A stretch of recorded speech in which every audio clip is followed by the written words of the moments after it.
So again, trying this on the iPhone because what do you know? It would always be that it affects my video recording when I get like thousands of messages. So I'm hoping this do not disturb will prevent that. Anyway, to the point. This is about workflow and an idea that I use in AUM, but I wanted to bring it to Drambo because I love that fact that Drambo has a sequencer in it, which makes it even more valuable. Plus, this works on the iPhone as well as the iPad, which is what I'm steering towards because some people don't have an iPad. Some people do. Some people have both. But I want to be able to show you stuff that you can use on either arm. All right? So check this out. Koala on the master will allow you to record into it, right? So here's some drums, right? I'm going to mute out. Oops. There we go. Mute those parts. So I built the drums in the sequencer here, recorded them in. And then the master is controlling this. So here's the drums. Real simple drum beat. All right. Then, as long as you put this headphones on right there, you can record any sound. For instance, watch. Testing. See? So you can record anything that goes through the master will go into here. Now, I put a saturator after. I don't have a preset. I just use a drop-in saturator from the Moog Fogger series. And then I put a Haze 2, which I use on everything, even on desktop. Natural width. That just gives the track a little more space. So let's say somebody wants to put vocals on it. Now their vocals can sit in the mid a little bit better. Just the way I roll. You don't have to do that. On track 8, you see I'm just using an audio in so I can talk to you. And then I'm using this track for my keys or my chords or whatever I want to play. So let's do this. By the way, I'm using the Akai MPK Mini Plus.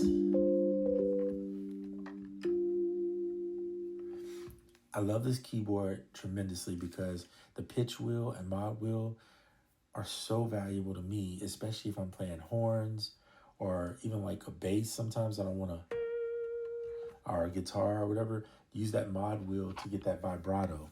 Okay. So I recorded in this portion.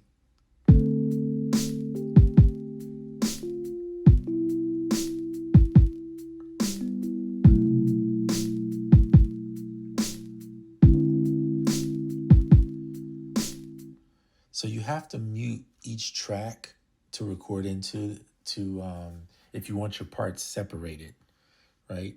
So here's this recorded in. Make sure I muted it. Okay. Here's the bass. So you can see what it looks like.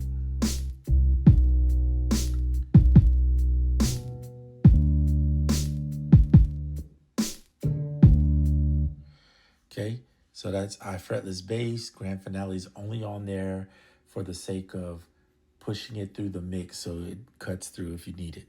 If you don't need it, no big deal. You don't need grand finale. In fact, I didn't record it with grand finale.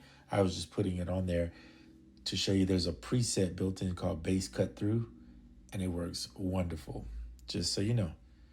All right, so let's mute that because you have to mute them. All right, I'm going to mute my voice, and then I'm not going to mute my voice. This is just to show you, but if you arm a track, you're going to need to make sure you're not talking or whatever. Your voice is not a part of this. This is only because I'm demoing and I'm showing you. But you can record in, and then when you record in, you're able to get your 4 bar. So now you have a MIDI representation of it as well as a audio representation, which allows you to sequence better if you don't want to use the sequencer in Drambo, because it is clip based. I showed it in the last video. This would look like. See the clips? Okay, that's not for everybody. That's not for me. But I do like using Drambo. All right, so now check this out. Here's the bass, everything recorded in. I labeled them because you should do that if you want your stuff to be right. Check this out.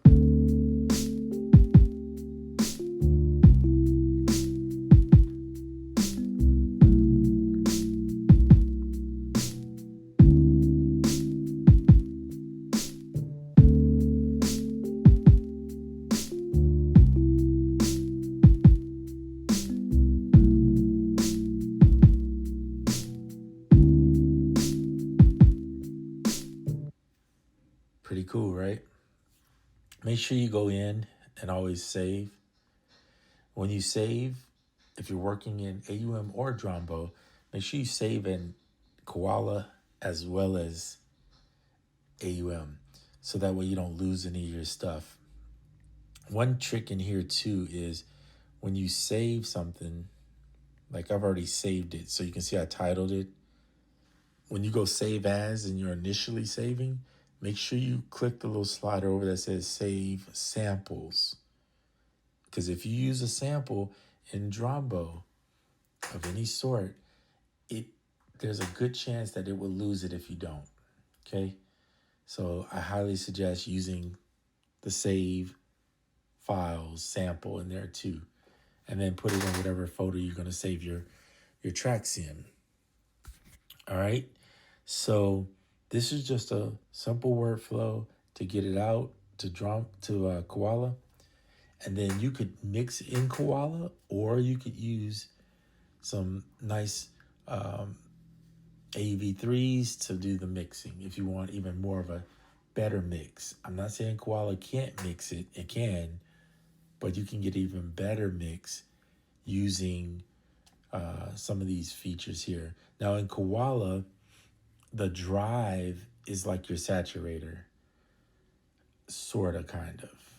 I don't think it's as good as this saturator or even the Fab Filter Saturn, but for the sake of, if that's all you have, use the drive for your saturation and use the limiter too. Now it doesn't have a stereo widener, which is something I hope that Merrick will add down the road, because that to me helps the mix to spread more, so it doesn't sound like everything is so right there. But you can work around that. There's all kinds of little things you could do, but it's just so much easier just to put a stereo widener on it. It does the bulk of the work for you and saves you a lot of time and less frustration. All right, so putting Koala on the master can do wonders for you.